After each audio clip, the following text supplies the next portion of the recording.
Oke, sekarang kita waktunya tag podcast. Kurang lebih udah 1 minggu kita nggak ketemu, cuy. Eh, ini gue lupa udah episode berapa. Episode 8 kayaknya kayak gitu. Karena di season 2 ini, di season 2 gue coba ngeblend antara format ataupun segmen collabs dan ngobrol-ngobrol gue bareng temen-temen lama gue sama video monolog esai kayak gini kayak gitu. Jadi ya ini udah masuk ke episode 8 berarti dan gue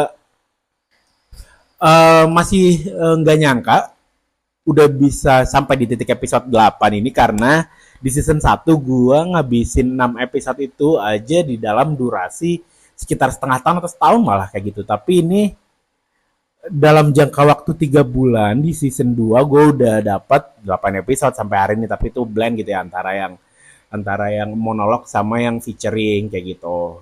Dan gue seneng banget juga anjay. Ntar ini lampunya mati.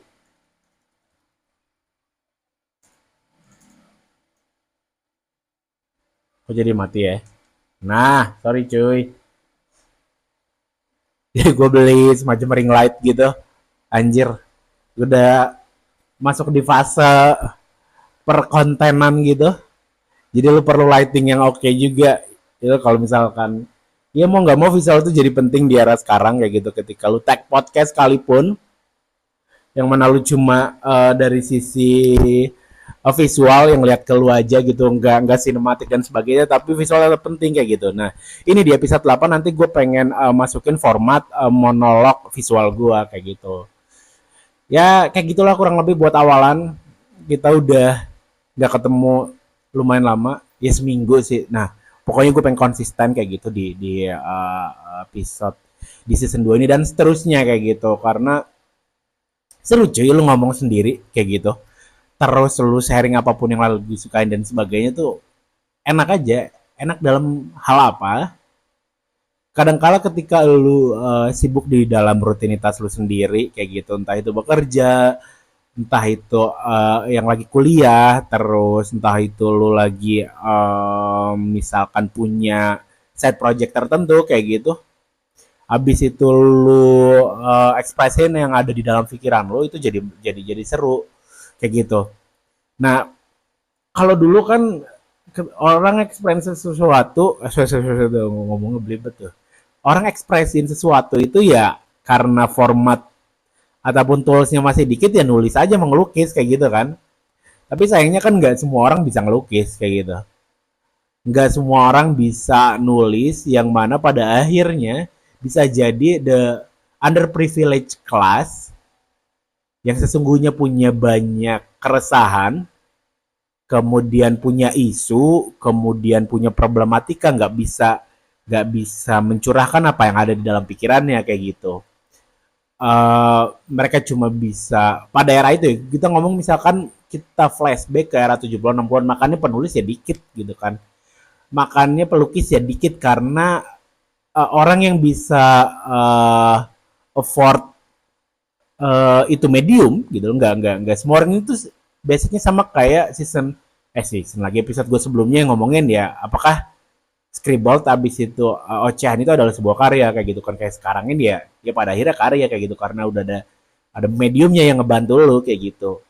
Nah, eh, yang pengen gua recap juga adalah kemarin gue bikin Zain di kuartal 1 bareng temen gue kayak gitu Afriza. Nah, Zain ini pertama kalinya gue nerbitin Zain kayak gitu dalam format digital ya, bukan bukan cetak kayak gitu. Dulu di zaman kuliah banyak juga teman-teman gue yang publish Zain, kebanyakan Zainnya talking about left perspective in social issue kayak gitu loh. Karena balik lagi ketika lu di area kampus, left perspective itu jadi hal yang seksi dan apa ya, look cool gitu lah, kelihatan keren di mata orang kayak gitu. Dan aslinya itu bener-bener keren juga ketika disampaikannya dengan cara yang gak angkuh dan arogan kayak gitu. Kadang kala nyampeinnya banyak yang angkuh sama arogan, itu yang bikin jadi perspektif life perspektif itu jadi nggak ramah kayak gitu. Nyampeinnya nggak nggak soft spoken, habis itu lu delivernya dengan tendensius dan arogansi yang level dewa. Akhirnya orang-orang yang ada di sekitar lu bahkan gitu yang nggak nerima hal itu ya, coba lu sampainya kayak cerita aja kayak gitu. Kayak gue lupa tuh yang nenengisme kemarin sempat ramai di Facebook. Bu Neneng dia basicnya gue nggak tahu orang di balik itu tuh siapa kayak gitu, tapi yang ketika nenengisme page di Facebook itu ngomongin sesuatu tentang hal yang life related kayak gitu, habis itu di groundetin banget, itu jadi lebih kena pada akhirnya kayak gitu. Dan akademisi ini harusnya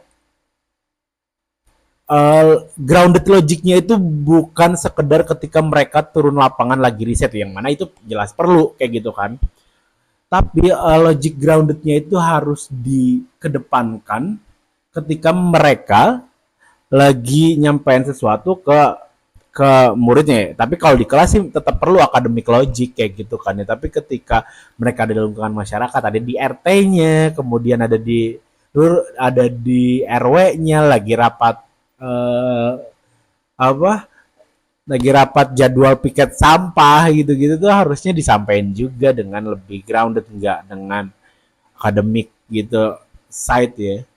Kecuali lagi panel discuss, kecuali lagi conference dan sebagainya gitu. Tapi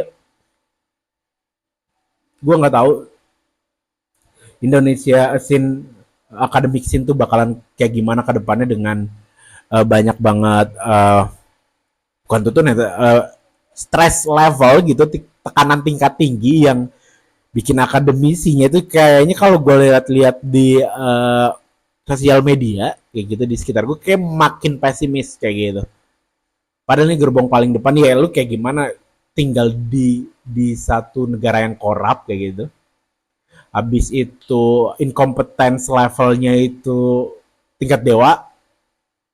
Akhirnya the competence person itu disingkirkan kayak gitu. Ngomongin soal korup kayak gitu, korupsi di Indonesia ini aslinya apa ya, satu term yang masih di misunderstood sama banyak orang kayak gitu. Korup itu selalu diarahinnya sama gratifikasi, suap, habis itu hal-hal yang sifatnya material kayak gitu. Tetapi ketika terjadi kerusakan di dalam satu institusi ataupun ketika terjadi kerusakan di dalam satu badan lembaga kayak gitulah ya, itu orang jarang ngeh karena apa, karena kita udah terlalu lama, cukup lama ke framing, terbingkai sama media taipan kayak gitu, di mana korup itu mengarah ke area itu aja kayak gitu. Padahal when we talk about logic of korup kayak gitu, korup it's the broken damage gitu. Ini kerusakan yang total kayak gitu di semua aspek kayak gitu. Dan itu bisa terjadi di dalam banyak hal dan menggunakan banyak tools kayak gitu. Kayak misalkan kita ngomongin soal electoral sektor kayak gitu. Ketika ada seseorang yang apa ya, yang sebelumnya nggak punya hak, habis itu dia punya hak untuk terpilih kayak gitu, itu kan ketika dilakukan dengan cara yang tidak, bukan baik ini ya, anjir bahasanya terlalu PKN, inkonstitusionalisasi anjay, itu jadi dia sekorup kayak gitu loh, itu kerusakan namanya. Sama kayak lu lagi megang laptop, abis itu ada kendala, tiba-tiba muncul HTML, tiba-tiba muncul script dan sebagainya, itu korup kayak gitu. Korup tuh dalam arti ini ada kerusakan di titik itu kayak gitu. Kerusakannya nggak perlu dengan ya intinya adalah framing-framing tertentu itu akhirnya ngebuat asumsi ataupun ngebuat banyak orang di Indonesia itu jump to conclusion kayak gitu, lompat ke kesimpulan di mana korupsi itu ya lu ketika disuap habis itu terbukti ada penyimpanan dana dan sebagainya, itu korupsi, padahal yang lainnya enggak. Nah ini yang akhirnya ngebuat orang di Indonesia itu jadi anjir ngapain ngomongin orang Indonesia ya, aslinya sih males juga kayak gitu kan. Oke, kurang lebih kayak gitulah. Tapi yang menarik dilihat ini, tapi kalau ngomong korup sih gue lagi suka nih Karena apa? Karena banyak banget di Indonesia institusinya itu dikangkangi oleh entah orang yang incompetence atau pada akhirnya berkelindan dengan political interest kayak gitu. Sekompeten apapun lu, ketika lu udah berkelindan dengan political interest itu jadi kacau. Asli. Political interest itu dalam konteks uh, political party ya, partai politik kayak gitu loh di Indonesia. Ini bener udah bener-bener rusak sih. Rusak di titik yang nggak terselamatkan kayak gitu. Ketika teman-teman nanti misalkan ambil poinnya ataupun titik berangkat perlawanannya dengan logika 98, bisa jadi yang muncul adalah orang-orang yang korup, yang bakal ngerusak institusi juga kayak gitu. Ya, kayak gitulah pokoknya anjir, tiba-tiba ngomongin korupsi aja lu mending ngeliat Ferry Amsari aja itu sama Mang Uceng di YouTube-nya kayak gitu. Nah, anyway, gue habis lihat screenplay-nya. Aslinya nggak ngeliat secara keseluruhan ya, tapi gue ngeliat beberapa bagian screenplay ataupun skenario film The Children of Even kayak gitu, filmnya Majid Majidi. Ini film Iran yang kayaknya di Indonesia tuh apa ya, culture konteksnya tuh kuat banget kayak gitu. Kenapa? Karena dulu pas gue zaman SD gue inget banget ketika Lebaran atau Idul Adha pasti ditayangin film itu kayak gitu. Film yang nyeritain soal ada dua anak yang besar, rising in the underprivileged family gitu. Di Iran itu berarti apa? Asia Tengah ya? Asia Tengah apa Asia Barat? Gue nggak tahu deh. Geografi gue katro. Underprivileged yang mana mereka harus ya rutinitas anak kecil kayak gitu, berangkat sekolah kayak gitu. Tapi di dalam kondisi mereka yang coba buat ngejar pendidikan, mereka kena hantaman basic needs yang benar-benar apa ya, benar-benar dalam tanda kutip menyakitkan lah kayak gitu. Sepatu mereka cuma ada, aslinya sebelumnya ada dua, tapi secara tidak sengaja sang kakak menjatuhkan sepatu itu ke dalam selokan yang jelas di situ berisi air dan akhirnya diangkut. Dia kejar sedemikian rupa sepatu itu, sepatu si adik, dan ketika diambil ternyata udah rusak. Dia akhirnya pulang kayak gitu, nyamperin biasa ke rumahnya. Kemudian dia ngomong sama adenya, "Dek, sepatunya rusak bla bla bla." Adenya nangis sih, tapi gue nggak tahu kenapa ketika lu nonton film Iran, gue nih baru mungkin bisa dibilang my first step gitu, my baby step, gue pengen masuk film Iran secara lebih serius kayak gitu di luar Children of Heaven. Masih dengan siapa karyanya si ya maestronya Iran nih bisa dibilang lah ya, Majid Majid itu di Some Children itu juga keren tuh. Gue baru lihat trailernya aja keren banget. Tadi juga gue baru banget nonton short movie-nya kayak gitu dari si Majid Majidi. Judul apa ya tuh? Gue keren banget deh, visual banyak apapun kayak gitu. Ketika kita ngomongin film di Asia bisa dibilang canonnya itu, kalau industri canonnya tuh ada dua, Korea Jepang kayak gitu. Enggak deh, Korea Jepang ada tiga, Korea Jepang sama Bollywood. Itu tiga yang bisa dibilang apa, by industri mereka udah bener-bener kokoh kayak gitu, kokoh dan bisa mengekspor filmnya keluar dan menghasilkan banyak profit dari situ gitu. Jadi rekognisinya tuh rekognisi income, bukan rekognisi award. Nah, canon lain di Asia ketika kita ngomongin film adalah rekognisi by quality kayak gitu. Di situ ada Iran. Ini berdasarkan amatan gue aja ya. Terus kemudian di situ ada Thailand kayak gitu. Terus di mana Indonesia? Kayak gitu. Indonesia ada di dalam spektrum feast atau pesta besar-besaran yang bisa dibilang banyak gimmick lah di situ. Mau masuk ke area rekognisi quality atau industri, tapi kalau dilihat arahnya kita pengen ada di area yang industri itu kayak gitu. Nah, Film Iran ini gue walaupun yang paling terngiang jelas tuh The Children of Heaven itu yang gue tonton zaman SD. Oke, gue lanjutin lagi lah ceritanya. Soalnya itu film seru.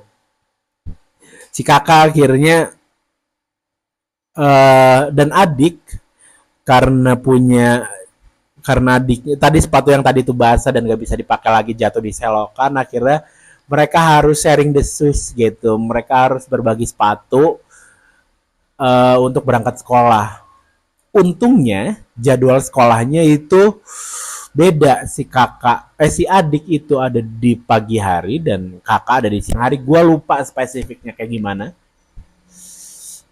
Dan di situ adegan yang apa ya? Ini adegan yang bisa dibilang family romantic gitu lah. Kalau ngomongin romantic ya romcom, romance comedy, drama. Abis itu couple romance, dan yang satu hal yang hilang adalah romantical family kayak gitu. Nah di situ kelihatan banget bukan sayang dan sebagainya, mereka pengen ngejar satu sama lain. Nah di sini si kakak kelihatan level sayangnya ke adiknya, ataupun dibilang tanggung jawab tuh agak kebesaran gitu karena masih adik, tapi kecintaan dia terhadap si adik yang ngebuat dia pengen ngasih sesuatu ke adiknya. Ada satu momen di sekolah kakaknya itu si ada perlombaan kontes anjir, lomba lari lah kayak gitu. Nah si kakak pengen ngejar apa, dia di situ ngejar ranking 3 biar dapet sepatu, karena ranking 3 di situ hadiahnya sepatu kayak gitu. Dia wah bla bla bla bla bla sampai akhir, di titik akhir dia nggak dapet juara 3 tapi juga dapetnya juara 1, tapi dia nangis kasihan adiknya. Wah itulah intinya, film Iran tuh ada di level dimana lu bisa relate tanpa harus diisi banyak gimmick nangis dan sound effect yang berlebihan. Kayak lu kalau lu misalkan nonton kayak drama yang bahkan di gimmick dan gestur muka aja dibikin-bikin banget kayak gitu loh. Tapi balik lagi, nyerang industri itu kan nyerang mass konsumnya gitu kan. Sebanyak apa orang yang suka ngelihat dan seprofitable apa kayak gitu yang diserang itu. Gue yakin di kayak drama ataupun kayak industri ini,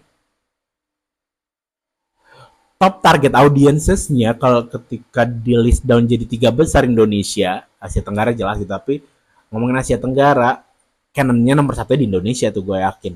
Ya 30-40% lah, katakanlah dari 100% audiensesnya K-pop itu, katakanlah setiap tahun mereka audiens total gitu ya di Netflix dan film di bioskop itu ada 150 juta gitu. 40%-nya berarti sekitar 60-an jutanya itu dari Indonesia. Nah Indonesia suka kayak gimana, di pelajaran sama dia bla bla bla bla kayak gitu. Nah kalau ketika lu nonton film Iran yang kayak gitu, mereka nariknya ya gimana kehidupan itu bisa di capture dan digambar senyata mungkin kayak gitu. Children of Heaven, habis itu Children, gue belum nonton yang lain lagi, tapi mereka gila keren banget. Kayak gue bakal ambil banyak waktu untuk nonton film-film Iran lebih sering karena relate, dan ketika nanti gue bikin film dan kayaknya gue bakal arahin secara visual dan by story and screenplay ke cara penceritaannya Iranian movie itu sendiri sih kayak gitu. Jadi ya oke. Thank you. Sampai jumpa di next episode.